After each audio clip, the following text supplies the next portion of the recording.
n'est absolument pas anti-Scrum Master ou anti-coach, genre on fait un robot qui va les remplacer.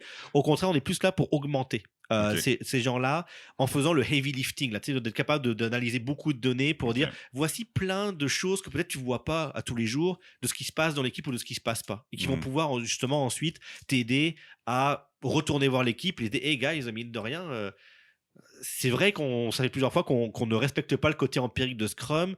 Qu'est-ce qu'on fait justement pour essayer de l'appliquer plus? Parce qu'on voit bien que si on l'était, ben, on aurait mieux prédit justement ce qu'on arrive à faire sprint après sprint. Puis Mhm. pour retourner vraiment sur l'outil que nous on fournit, donc on a 12 caractéristiques qu'on suit Ok. dans les équipes. La Ok. prédictabilité justement c'est un de ces 12 traits. Ouais. Et donc on va par exemple, on regarde le côté continu aussi, du côté vraiment côté agile puis delivery. Ouais. Donc est-ce que justement on regarde est-ce que l'expérience utilisateur elle est mise à jour une fois aux 3 mois pour arriver à générer des nouveaux apprentissages, ou il y a quand même des mises à jour une fois par semaine, etc., pour se dire, c'est peut-être petit ce qu'on met en prod, mais ça va commencer à générer du feedback ou à provoquer des choses qui vont nous aider justement à adopter. Donc, on regarde l'aspect continu.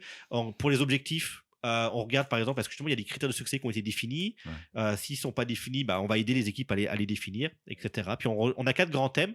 Les profils d'équipe, puis ça rejoint mes 3 grands points, hein, tu sais, quand tu disais c'est quoi les grands triggers qu'on a. Ouais. Donc la structure d'équipe, l'équilibre des compétences, la taille de l'équipe, etc. On a beaucoup de choses qu'on fait. Les objectifs, les critères de succès.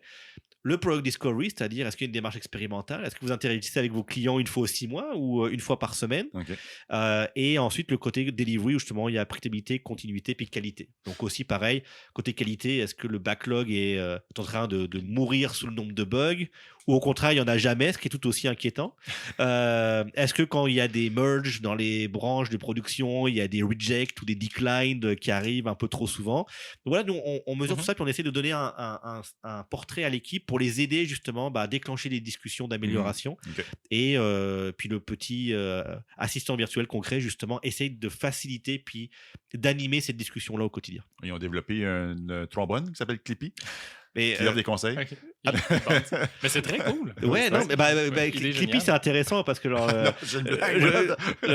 non, on en a un avatar. Vous avez embauché Clippy? Il était dû pour travailler. Ah, les droits doivent être chers d'aller chercher Clippy. On a un avatar qui s'appelle Ulysse parce que on s'inspire, tout ce qu'on fait est inspiré beaucoup de la mythologie grecque. Ok. Qui a un bot Slack, puis justement on peut lui parler, c'est un bot de Q&A, on lui a codé dans son engin conversationnel tout le guide Scrum, donc justement ok. on se dit si une équipe est pas sûre de mine de rien, qu'est-ce que le guide Scrum dit, pose ta question, notre bot est capable de te répondre, ce genre de choses là.